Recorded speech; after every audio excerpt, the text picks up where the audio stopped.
Halo guys, assalamualaikum warahmatullahi wabarakatuh guys. Kembali lagi di Nine Channel. Apa kabar kalian hari ini guys? Semoga kalian dalam keadaan sehat ya.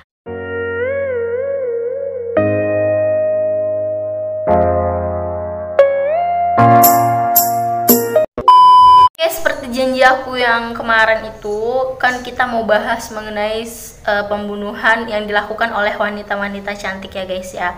Oke.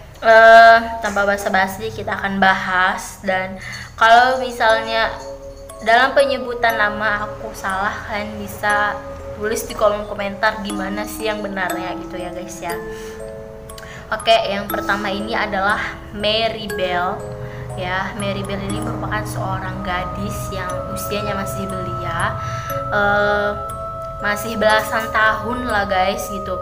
Dan Mary Bell ini tega membunuh korbannya dengan cara mencekik, lalu dia memutilasi guys. Nah, gimana sih seorang anak yang usianya masih belasan tahun itu udah bisa berpikir membunuh seseorang itu dengan cara mencekik lalu memutilasi guys. Korban yang ia bunuh itu merupakan anak guys ya, yang masih berusia 3-4 tahun ya guys ya. Korbannya itu 2 orang anak laki-laki ya, usianya 3-4 tahun.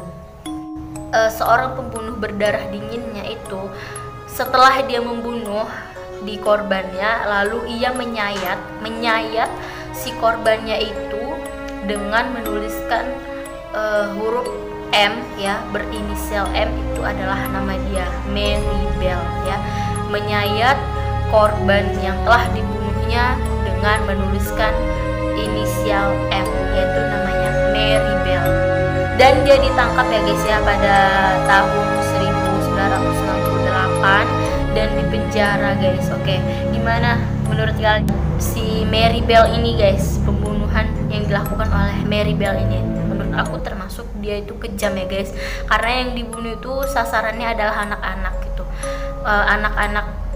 Anak-anak itu punya dosa apa gitu sampai ia membunuh anak-anak tersebut gitu ya. Oke guys, yang kedua ini namanya Jane Jones ya guys ya. Ini termasuk wanita cantik yang menurut aku. Dan siapakah Jane Jones ini? Jane Jones ini merupakan seorang suster yang bekerja di rumah sakit, penjaga bayi yang ada di rumah sakit ini guys. Lalu ia telah terbukti membunuh bayi sebanyak 60 bayi dalam kurun waktu dari 1971 hingga 1984. Oke guys, cukup lama ya, cukup lama dan banyak loh, sampai 60 bayi. Kenapa sih rata-rata pada anak kecil gitu ya guys? Karena anak kecil itu kan, apalagi nih masih bayi ya, emang salahnya dia apa sih, masih bayi lagi, belum bisa berbuat apa-apa gitu ya guys. Kenapa sih Jane Jones ini membunuh para bayi-bayi ini guys dengan cara ia menyakiti bayi tersebut, lalu ia berpura-pura untuk menyelamatkan bayi tersebut agar mendapatkan pujian-pujian dari orang-orang yang ada di sekitarnya. Oke guys, menurut aku ini termasuk kejam ya. Dia membuat bayi tersebut menjadi kesakitan lalu menangis, terus dia pura-pura untuk menyelamatkan bayi tersebut untuk mendapatkan sebuah pujian. Nah, tetapi kan pihak rumah sakit nih mulai merasa ada hal yang aneh ya pada si Jane ini dan pada kasus kematian bayi-bayi yang ada di rumah sakit ya. Banyak terjadinya kematian pada rumah sakit tersebut, kematian bayi ya pada rumah sakit tersebut.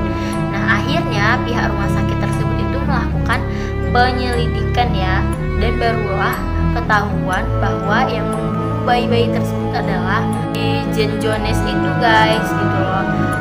Ya, otomatis kan polisi juga mencari tahu gitu kan siapa yang membunuh tersebut. Makanya ketahuanlah bahwa yang membunuh itu adalah si Jane Jones ini guys gitu. Nah, setelah tindakan kejamnya ini ketahuan, ia langsung dimasukkan ke penjara guys gitu ya, tanpa basa-basi, karena ia telah banyak membunuh bayi-bayi yang tidak bersalah ya guys. Yang ketiga ini adalah namanya Miyuki Ishikawa. Nah, kalau dari namanya ini kelihatan adalah orang Jepang ya guys. Nah, siapakah Miyuki Ishikawa ini? Miyuki Ishikawa ini melakukan pembunuhannya pada masa perang guys, yaitu tahun 1940-an ya guys ya. Korban yang dipilihnya adalah anak-anak guys. Nah, lagi-lagi korban yang dipilih oleh pembunuh yang ketiga ini itu anak-anak juga guys, anak-anak yang masih balita. Alasannya ia membunuh balita-balita itu karena ia tidak ingin melihat anak-anak miskin menderita pada masa perang kedua guys. Nah, alasannya itu sebenarnya nggak masuk akal ya guys, kenapa harus membunuh gitu ya, karena dia katanya nggak ingin melihat anak-anak balita yang miskin itu menderita akibat perang kedua guys. Dia itu membunuh adalah bentuk penyelamatan dari anak-anak balita itu gitu guys, dari penderitaannya gitu guys. Jadi tujuan dia membunuh itu untuk menyelamatkan anak-anak balita itu dari penderitaan kemiskinan katanya guys. Nah, jadi menurut kalian gimana? Apakah masuk akal dengan alasan si Miyuki Ishikawa ini membunuh anak-anak yang tidak bersalah guys, gitu ya. Jadi itulah ketiga pembunuh wanita yang sangat-sangat sadis menurut aku gitu guys, dan di masanya. Oke guys, nanti siapa yang setuju kita akan bahas lagi mengenai psikopat cantik di part selanjutnya. Oke guys, jangan lupa di like, comment, and subscribe, dan jangan lupa di share sebanyak-banyaknya video ini ke teman-teman kalian. Semoga kalian suka ya. Terima kasih yang sudah menonton tanpa di skip, dan salam